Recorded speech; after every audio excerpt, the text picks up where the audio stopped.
Welcome in to the 48 Minutes podcast on Believe, presented by BetOnline. I'm Ross Geiger, the former NBA video coordinator, having spent time with the Bucks, Suns, and Knicks. And I'm joined alongside Bruce Bernstein, our four-time Emmy Award winner, who spent more than 3 decades at ESPN producing NBA shows, SportsCenter, and soaking up knowledge from the best hoop analysts in the business.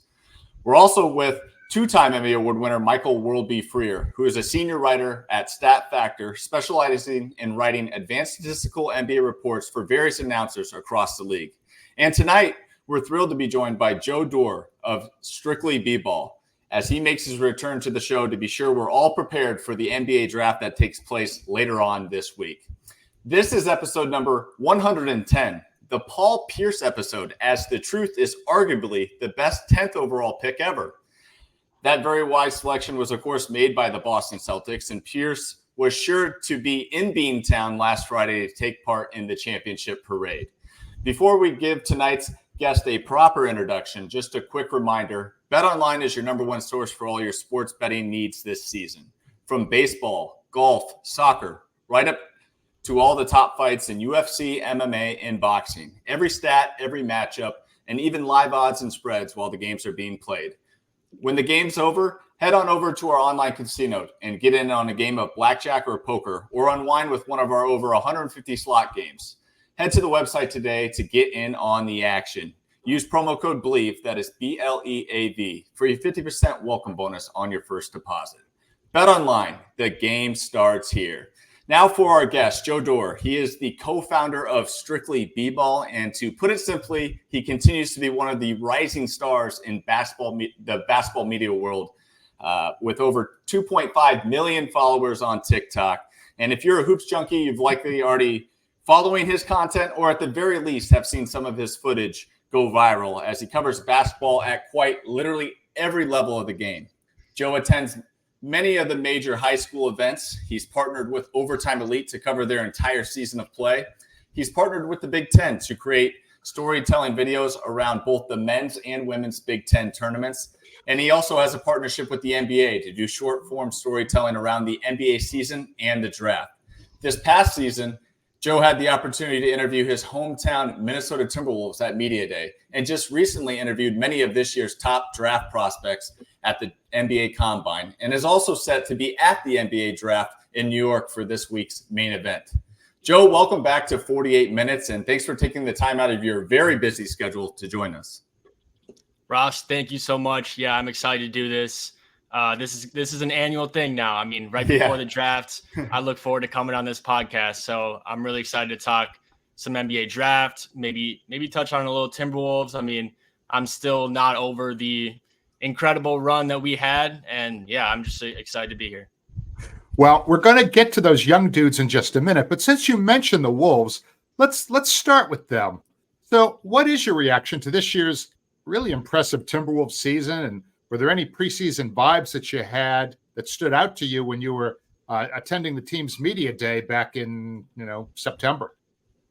Yeah, I mean, the season, like you said, really goes all the way back to that media day when we had the opportunity to basically sit down with every player, and we asked them some questions about the team, and we asked them, at that time, it seems like forever ago, but we were previewing the in-season tournament. But yeah, I mean, the vibes were great back then, and you could tell right away with all the guys. And I think some people are skeptical after last season about the Wolves basically rolling out the same team that was an 8 seed the year before, and the Towns and Gobert combination was not smooth, to put it lightly. But now, I mean, we came into the season, and I think it was about week 2 we had a matchup against the Nuggets and the Celtics in the same week. And we won both those games, and we were just sailing after that. And we were in the 1 seed for most of the season. And obviously it was because of that defense anchored by Gobert. And then we get into the playoffs, and I think the entire city of Minneapolis, the entire state of Minnesota just had a fun ride. And it culminated with that Game 7 win over the Nuggets. It was absolutely incredible.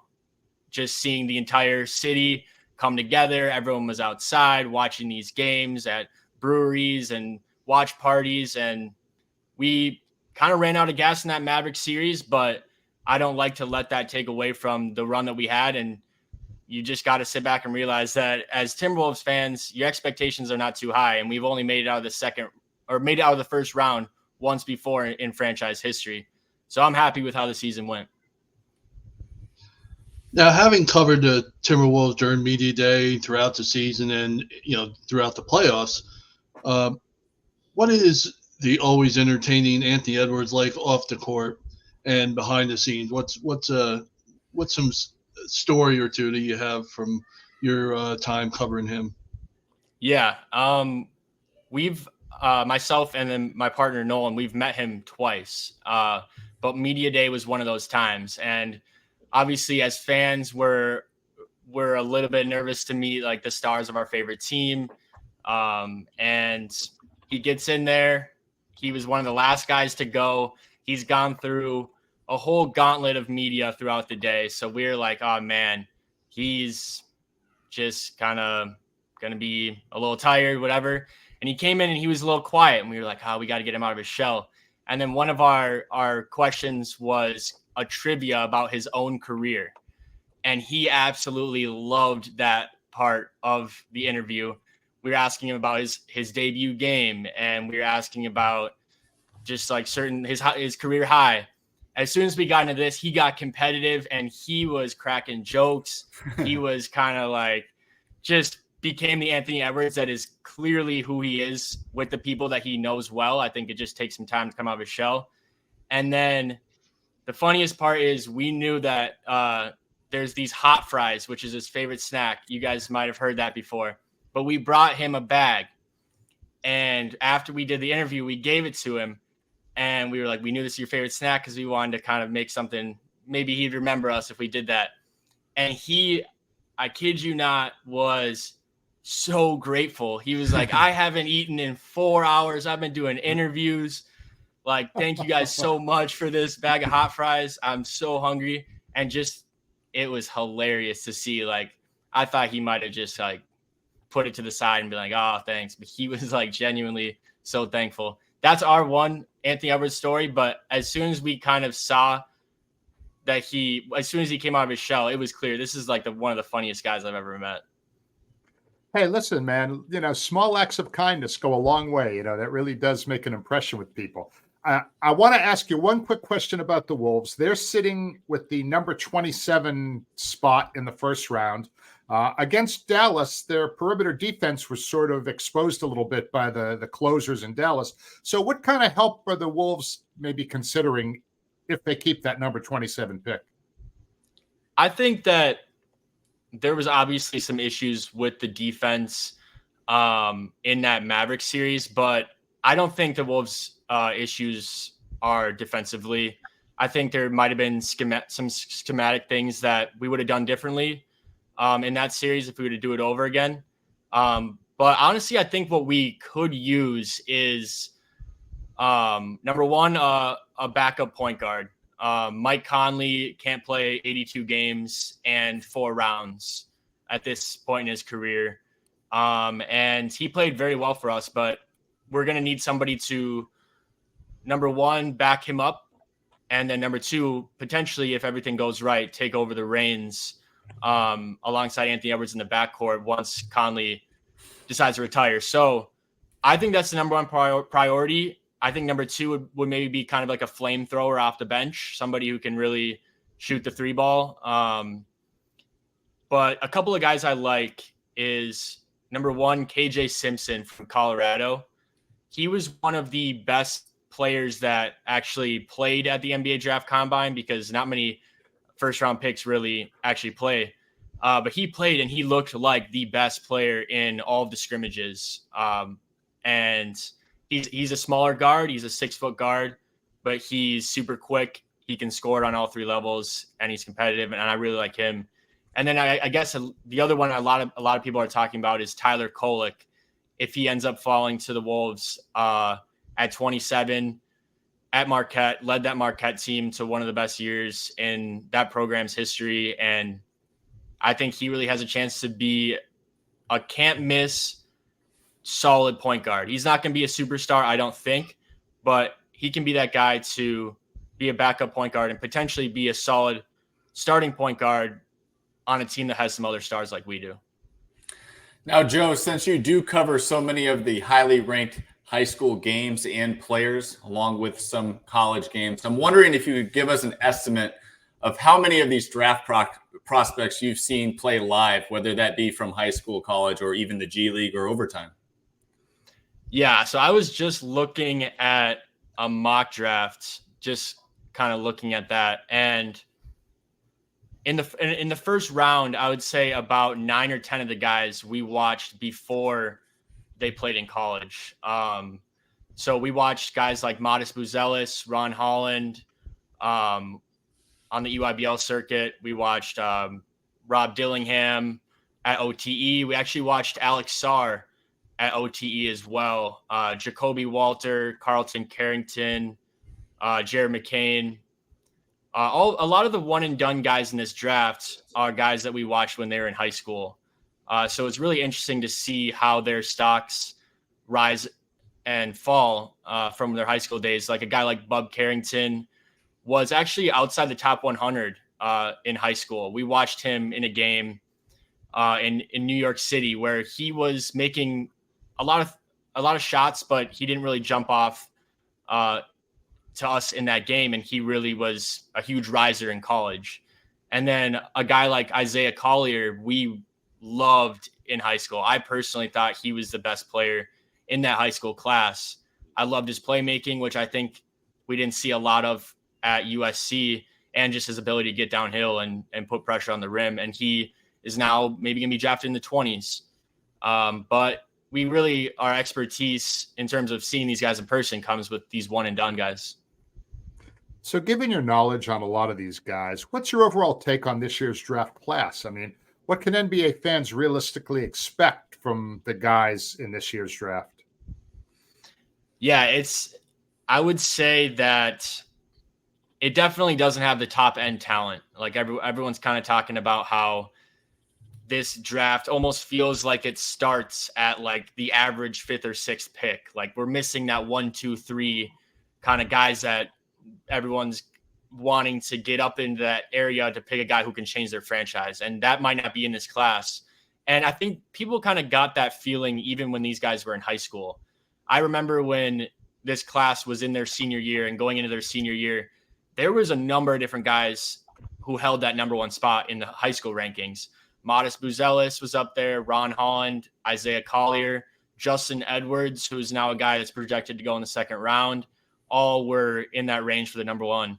But I will say, I think that there's a lot of guys in this draft that can be really solid role players right away. I didn't watch a lot of these guys in high school, but the seniors, the juniors in college right now, guys like Tyler Kolek or, guys like Dalton Connect can step in and be contributors. Devin Carter being another one. So I think this is actually a really good draft for teams that already have their stars in place and are looking to add these complementary pieces to their team. Now, given that you're in New York covering this draft, I'm kind of wondering your thoughts on the draft being split into 2 nights now, with the first round coming up on Wednesday and the second round coming up on Thursday. This is obviously something new for the NBA. So I was wondering what your thoughts were about that. Yeah, it's interesting because and the second night of the draft is actually at 4 Eastern on Thursday. So I don't think they really expect many people to be watching around, except people may be watching for the Bronny James pick, but we might touch on that a little bit later. But it's I think the NBA is not too concerned with the second night being a big television event. I think the second night of the draft is more for the teams. I feel like I think the teams wanted more time to kind of move picks around and prepare for that, because the second round of the draft in previous years, it was like 2 minutes per pick. And I think people just felt rushed on the team side. I think that's the reason they're doing it. But it'll be interesting. I think that we'll see if people show up, if people watch the second night of the draft, if they can try to make that a whole nother interesting event. I think the actual interesting piece with it being 2 nights is that they invited 24 guys to the green room. And I think with how unpredictable this draft is set to be, there's going to be a few of those green room guys that end the entire night and they're not being selected. And will those guys come back for the second night? Will they just call it a week and just head home? I think it'll be interesting which one of those 24 guys, because there's going to be some guys that are surprise first round picks, and those green room guys might be sitting there at the end of the night. I worked on the draft for 15 seasons where I was in the arena, and the saddest thing in the world is the last guy sitting in the green room there. Everybody else has been drafted, and he's the guy sitting there kind of looking down, and it totally sucks for that guy. So hopefully there's not going to be any heartbreaking moments captured on live TV. But all right, so you attended the combine. There's not really a clear-cut number 1 overall pick. So what's the feeling you're getting from both teams and prospects in terms of potential movement on draft night? Do you think there's going to be a lot of trades, or teams going to be jockeying around draft slots, or any surprising players selected much higher than most draft experts might be expecting? Yeah, I would say that I always feel like there's more trade talk than actual trades on draft night. It always seems like it. I agree. It always seems like everyone's going to move. This pick is on the block, and then all of a sudden you're 10 picks in and there's no movement. I don't have a ton of inside sources, but from other people that do have inside sources that I've talked to, I think that Atlanta has a big decision to make. And I think that's a decision that goes far beyond just draft night. I think there's so many avenues where they could trade Trae Young. And in that case, maybe you do want to try to take a swing at a high upside guy. And then maybe they want to keep both Trae and DeJounte and take a guy that fits with those two to try to compete, like Donovan Clingan at number 1.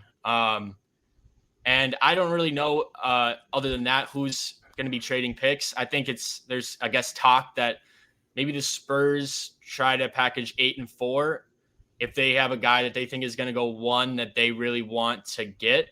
I think that would be the wrong choice. I think in a draft like this, having 2 swings is better than going after 1 guy, because the difference between 1 and 8 is very slim, and you might just get lucky with a guy at 8.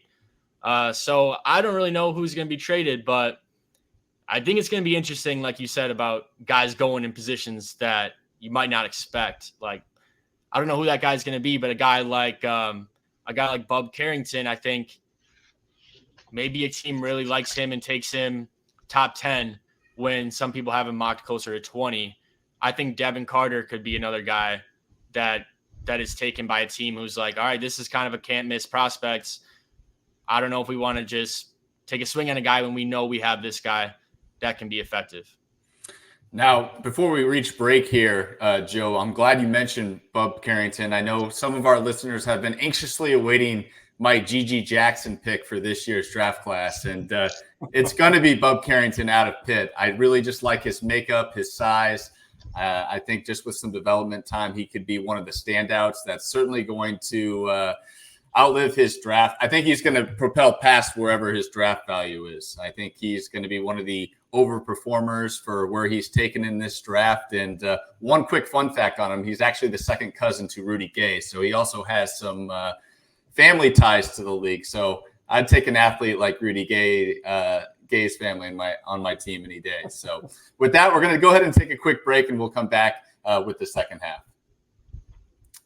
And we're back with the start of the second half. And Joe, in an effort to best utilize the time we have with you, we'd like to put a twist on one of our favorite segments with our guests called Word Association. So let's go ahead and call this Prospect Association. So we're going to give you an attribute, and you're going to tell us which player comes to mind. Sound cool? Yeah. Okay. Let's do it. All right. So I'll go ahead and start us off here. Superstar potential. Superstar potential, which is a hot topic in a draft like this when there's no clear superstar. I'm going to go with Modest Buzelis. out of the G League Ignite. I think that going into the year, he was the projected number 1 pick, and he just didn't shoot the ball very well at Ignite. But he shot the ball well in high school, and I think at 6'10", with his ball handling ability and his athleticism, there's some opportunity that if he can knock down threes and tighten up his handle, he could be a pretty crazy big creator. Okay, I'm going to go with best athlete. Best athlete, I'm going to say Ron Holland. His teammate at Ignite. 6'8", can jump out of the gym. And I think he's also such a high motor player that it makes his athleticism jump off the screen even more. I'll say Ron Holland for that. Joe, how about biggest competitor? I did just say, talk about Ron Holland's competitiveness. But honestly, for this one, I'm going to say Devin Carter. He is a guard who, I don't know his exact height, 6'3", it says here, and he averaged 8 rebounds a game in college. And you don't average 8 rebounds a game as a guard unless you are a competitor. I think he could be the biggest competitor in this class. All right, Joe, I'm going to test your knowledge here internationally. Best French prospect, since there's quite a few of them. Wow. Okay. Honestly, I will say that I'm not as high on Alex Sarr as some people are. And I don't fully I mean, I understand the hype with Risa Shea. I always struggle with that one. Man. But I will say to me, it's probably Risa Shea as the best one over Sarr. Some people will bring in Tijan Salon into that conversation. Yep. I can't say I've watched too much film on him, so I don't want to pick him just off of not liking the other two as much. But I get where people are coming from with Risa Shea, because he's 6'9" and he theoretically can be a really, really good shooter and switchable defender. But I just don't know if he can do much off the dribble, and we'll see. I'm going to take him though. Okay. All right. How about basketball junkie? So of the guys that I've met in this class, because you don't always know with some of these guys. Last year it was a men and Asar Thompson. I remember talking about them on this podcast. This year, it's Jared McCain. He, from what I remember talking to him, he was the first time we interviewed him. He was at the beginning of his junior year of high school, and we asked him if he has any guys that he likes to watch in the NBA when it comes to, and actually he was talking about watching film as a junior in high school. And he brought up Seth Curry right away. Ooh, interesting. And I remember thinking the fact that he said Seth Curry before Steph makes me think he's very much, number one, watching the NBA and in tune with the play styles of these guys. Also, he's very self-aware when it comes to his game. And you see a lot of guys try to be Steph when they're not. And he is truly great at coming off screens, knocking down threes. And I think he can be better than Seth Curry, but him saying that was really an eye-opener. And I remember he also said Fred VanVleet, in not wait for the shooting, but for the ability to be a smaller guard that can use his frame and footwork to be effective. And I was listening to a recent podcast with Kevin O'Connor, who interviewed him, and he talked about playing off 2 feet and how that's his biggest focus, and how Jalen Brunson is somebody that he watches now. And I just am so impressed by his self-awareness of his own game and his awareness of the rest of the league. I think he watches a ton of basketball, and I think that's what's going to make Jared McCain a really one of the more can't miss prospects when it comes to freshmen in this class. Joe, how about a second round sleeper? Okay. I would say my favorite one is somebody that I watched at the combine, and it's Nikola. How do you say it? Jurisic. Nikola Jurisic. He has played in the same program that produced Jokic and Jovic. So he's the third Nikola to come out of the program. And he's a big 6'5" guard that is a great passer like a lot of European players. And he's actually really athletic and can knock down shots. I think he's somebody that could be a pretty big steal if he puts it all together. All right, Joe, I got one last one for you, and then we might have some rapid fire questions on some prospects. But I asked you best French prospect. How about best UConn Husky? I'm going to take Stefan Castle. Okay. I'm going to take Castle on that one. I think it's him and Klingon are both going to be good pros. But Castle, if he actually really can turn into a point guard, because that's what he played in high school, I think he could be one of the best players in this class. Hey, Joe, I wanted to ask you about, in my preview and the prospects and everything, Nikola Topic. Top 10 prospect, but recently was discovered he had a partially torn ACL. And I'm just curious your thoughts on him when he's fully healthy, and how much do you think that is going to impact his positioning in the draft?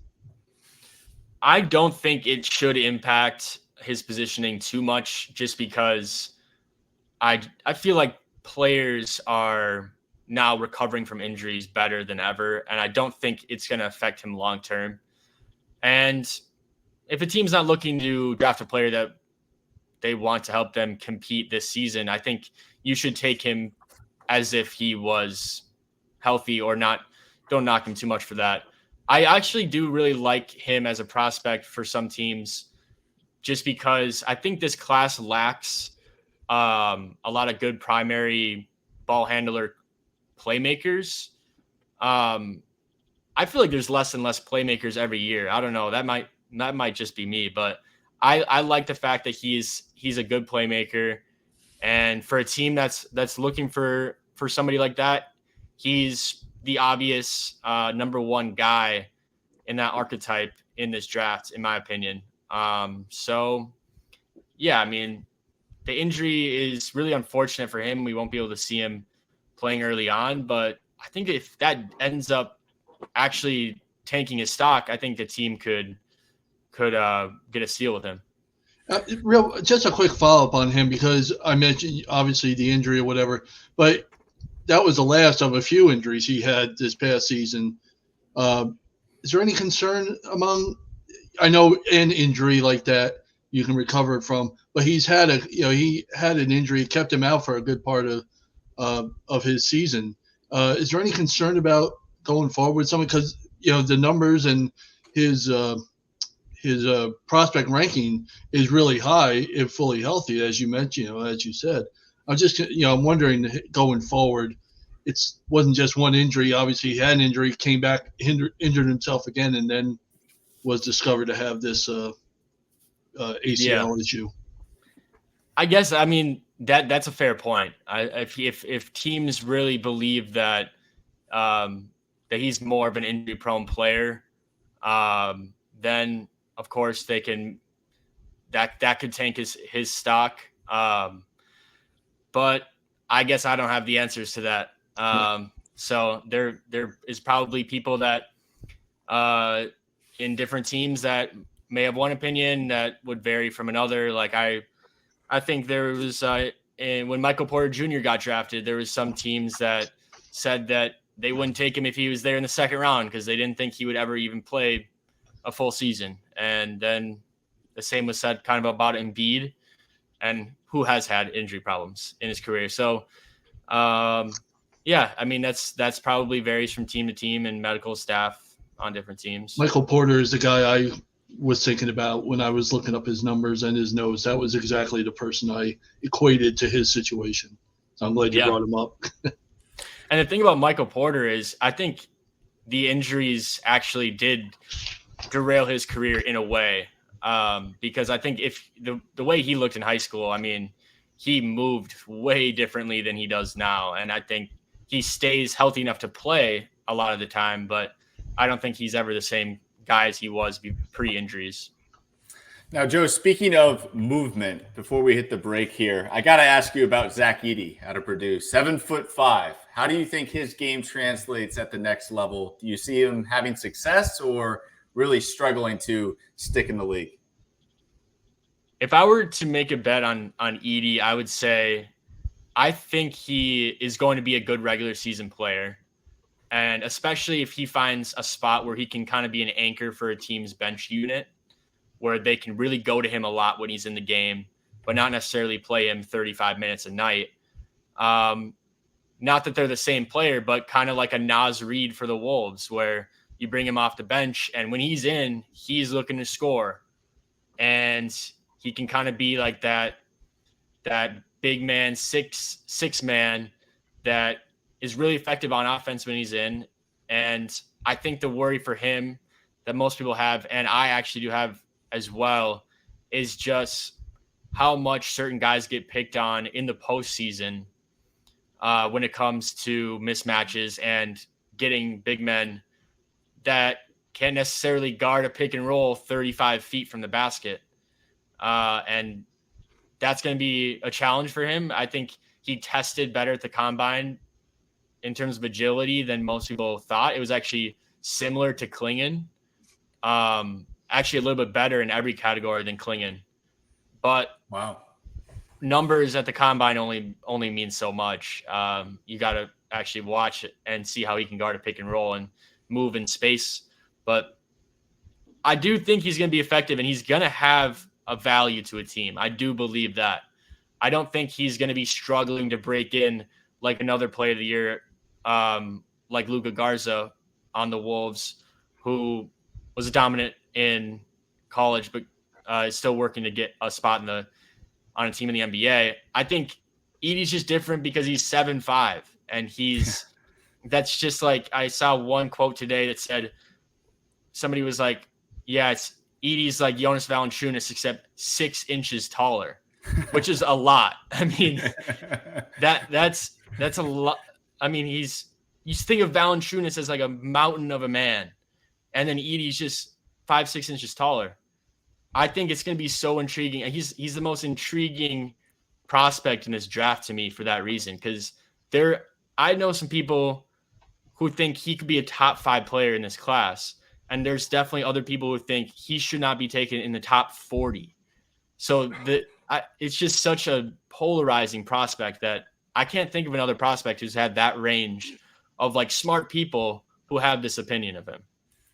Well, speaking of intriguing prospects, or at least intriguing names, we're going to take one more quick break and come back with some questions for you.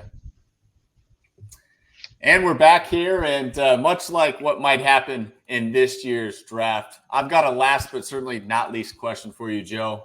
Bronny James.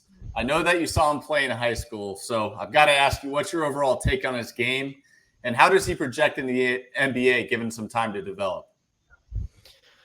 It's a tough question. I mean, it's the hot topic of the draft. And I will say that because Bronny was such an intriguing player in high school for our followers, I watched almost every single game he played on the EYBL circuit going into his senior year of high school, because we were filming every time and people loved seeing the videos of him. So I guess my opinion on Bronny is, as a player, he's a great defender. And people say that, but I truly believe he is one of the best guard defenders in this draft. He navigates screens really well. He moves his feet unlike some unlike many of the players I've seen, even good defenders, he is 6'2", so he's not going to be able to switch onto much bigger players. But guarding point guards who aren't oversized point guards, he's going to be one of the best. But I think that's really his one calling card in the NBA. It's his one NBA skill right now. And people talk about his shooting, and his shooting looks great and is smooth. He's just not making them at a high rate right now. And he's not making his free throws at the same rate that you would expect out of a knockdown shooter. So I think his shooting has a ways to go. And I think that his ball handling as a primary creator is so far away from being an NBA point guard. I almost wish he was 6'5" so we could call him a two guard, but he's just not. And as I was kind of struggling to find his pathway to being an NBA player, because I think he has some skills athletically and defensively that if given some time, he can be an NBA player. I truly do believe that. I finally heard the perfect comparison that I believe is a pathway for him, and it's another son of an NBA player, and that's Gary Payton III. Ooh. I think that That'd be nice. He is a defensive player. He's not a big guard. He can't actually shoot that well, but he wins on defense and hustle and making the right play. And those three things Bronny James can do. So I think it's going to have to take the right developmental system and some years. But I think Bronny actually can be an NBA player for a team, taking out the fact that he has the last name James. I do believe that, but he has a long ways to go. Now, Joe, the rumors have been circulating for years that he's going to go to the Lakers. And all the mock drafts, have him going at 55 to the Lakers. But I'm wondering, would you be surprised if he were selected before 55 where the Lakers are? I mean, I would be surprised. I would. The Suns obviously have been brought up, and those are the only two teams he's worked out for. I think that what's happening is that Rich Paul is kind of guiding him to where he wants him to go, and he really only wants him to go to the Lakers or the Suns. And I think teams, obviously, it's a draft. They can take whoever they want. So if they want to take Bronny, they can. I just think that teams wouldn't risk damaging their relationship with Rich Paul and Clutch by taking him when they didn't want to be taken. So I do think it's going to be the Suns or the Lakers, and I think more likely than not, it's going to be the Lakers because I just don't think you can justify taking Bronny in the first round. So I would expect him to go to the Lakers on draft night. But, I mean, we've seen in the NBA, you got to be ready for anything. And you never know. But hopefully, my hope for Bronny is that even if he's taken by the Lakers, they don't try to work him. They don't try to, maneuver him into the 12-man roster right away where he's trying to get minutes. And I think he needs to just go to the G League and, sure, get called up for a game and play some minutes with LeBron. We all want to see that. But go to the G League and play in that system and hopefully develop without the pressure of trying to play in the NBA as a 19-year-old. The amount of pressure on Bronny being the son of LeBron I can't even imagine what that's going to be like, because no matter how great Bronny is, he won't be 1/100th of the player that LeBron is, because nobody is, really, if you think about it, certainly not at that age. But if he did go to a team other than the Lakers, let's say, do you think it's possible that there's going to be jealousy around him? People, perhaps teammates thinking, he's this rich kid. He's almost like a male version of Caitlin Clark, the way they've kind of been, bouncing her around a little bit. Do you think there's, and again, I know the W players have a different take on things than the NBA guys do, but could you foresee, again, if he's on the Lakers, Daddy's there to protect him. Nobody's going to mess with him if he's on the Lakers. But if he's on the Suns, could you see him getting, a little bit of a little extra sort of rookie hazing treatment? Or do you think that's kind of nah, you're tripping, Bruce? No, I mean, that's a good point. I think that there is definitely a point there, because especially if Bronny is given opportunities that other guys at his level are not getting. Obviously, they're saying he's not going to sign a two-way deal. He's going to sign a standard NBA contract. That's already something that he wouldn't be getting if he wasn't LeBron's son. I will say, though, I don't think it will be a big problem when it comes to Bronny as a player or as a person. Everyone that's been around Bronny loves Bronny. He's a great guy to be around. He's a great teammate.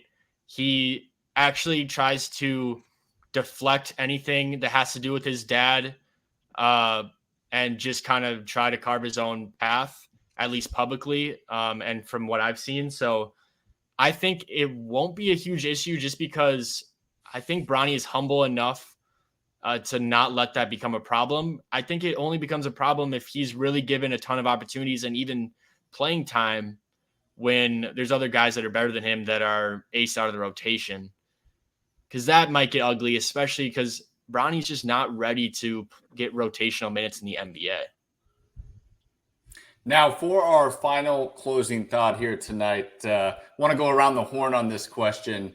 If you're the Boston Celtics, and given the fact that this draft is on, first round one night, second night, second round, you can kind of afford to take a risk with that 30th overall pick. Obviously, the Celtics don't need any help with their rotation. Last year's first round draft pick, Jordan Welsh, did not even sniff the court this year. Would you give any thought on the idea of drafting Bronny with the last pick of the first round to conclude day one, and then in an effort to kind of see what you can get in return heading into game two of the teams that may want to acquire Bronny, which the Lakers would be one, and potentially even the Suns? Is that straight up crazy? Or if you're Boston, would you do that? Joe?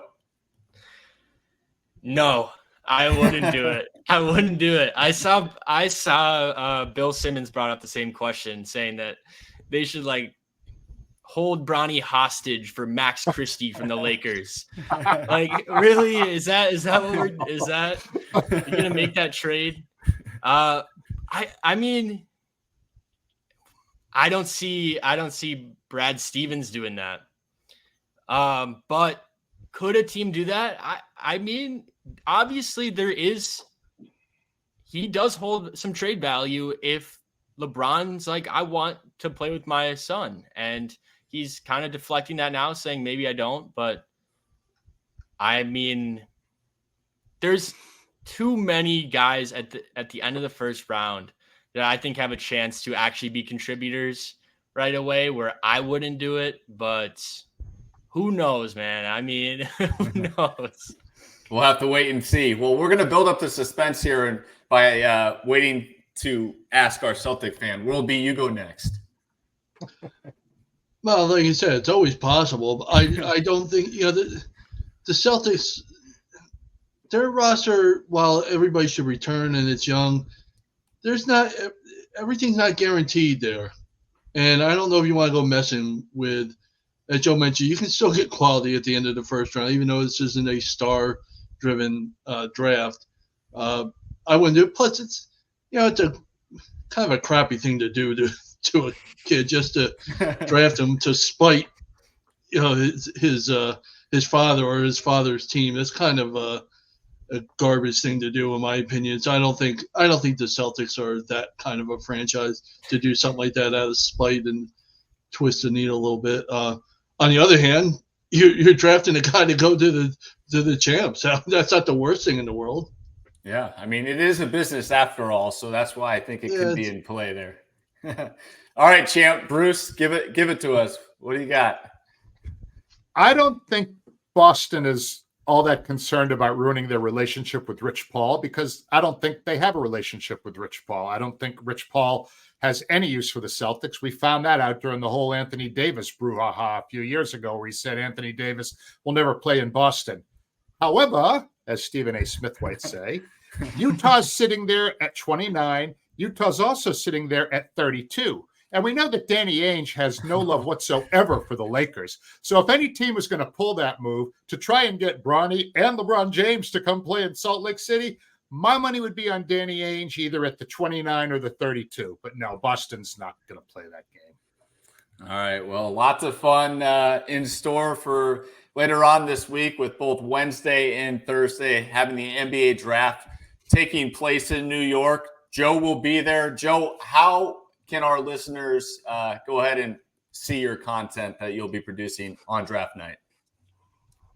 There will be content on all of our platforms at StrictlyBball on Instagram and on TikTok and YouTube. So we are doing some interviews on draft night, and so you can check it out there.